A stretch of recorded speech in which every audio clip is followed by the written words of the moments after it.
ছোট বড় সবাই সমান আমার কাছে ভাই, তবু কিছু বাস্তবতা বলে যেতে চাই। হেরে যাচ্ছে হাজার ছেলে পরিবারের কাছে, ছোট ভাই বড় ভাই সব পরিবারে আছে। আজকে আমি কথা বলবো বড় ছেলে নিয়ে, যারা পরিবারের জন্য সারা জীবন খাটে নিঃস্বার্থ ভাবে। বাবা মায়ের ঋণ শোধাবার নয় সন্তানেরই কাছে, ঠিক তেমনি এমন অবদান বড় ভাইয়ের আছে। সর্বপ্রথম পরিবারের হালটা ধরে কে? পরিবারে ভাইয়ের ভেতর বড় থাকে যে। বড় মানে হালের বলদ, আমি এটাই জানি। শুরু থেকেই টানতে হয় সংসারের ওঘানি।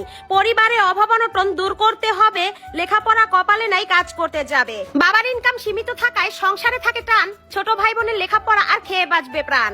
পরিবারকে সচল করে আপ্যায়ন চেষ্টা দিয়ে, এরই মাঝে বোনদেরকে দিতে হবে বিয়ে। ঝড় বৃষ্টি পার করে দেয় স্বপ্ন বুকে নিয়ে, ছোট ভাইকে মানুষ করবে সুশিক্ষা দিয়ে। ভালো কলেজে পড়াতে হবে স্নেহের ছোট ভাই, ঘাম ঝরানো টাকা দিয়ে ভর্তি করতে হয়।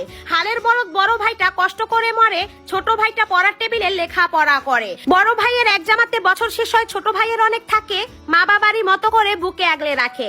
সকাল্লাত মাটি করে দেয় স্বপ্ন তার হাওয়ায়, ক্ষুধার জ্বালা পেটে জ্বলে তাও ছোটদেরকেই খাওয়ায়। বাবার পরে বড় ভাইটা বটগাছেরই ছায়া, আদর স্নেহ ভালোবাসা দেখায় অনেক মায়া। লোকের বাড়ি কামলা দেয় খেয়ে শুকনা রুটি, ছোট ভাইকে চাকরি দেবে কত ছুটাছুটি। কষ্ট করে কর্মস্থল ছোট ভাইকে দেয়, অবশেষে বড় ভাইয়ের কোনোই নাম নাই। বড় ভাই গরিব থাকে সারা জীবন ধরে, ছোট ভাই বড় লোক হয় লক্ষ টাকা কামাই করে। ভুলে যায় তার বড় হওয়ার পিছে ছিল কার অবদান, বড় ভাইয়ের সকল ত্যাগ করে প্রত্যাখ্যান। বড় ভাই কয় মুচকি হেসে, তবু আমার ছোট ভাই ভালো থাকুক। আমি তো গরিব মানুষ, আমার কষ্টের কথা নাই বা মনে রাখুক।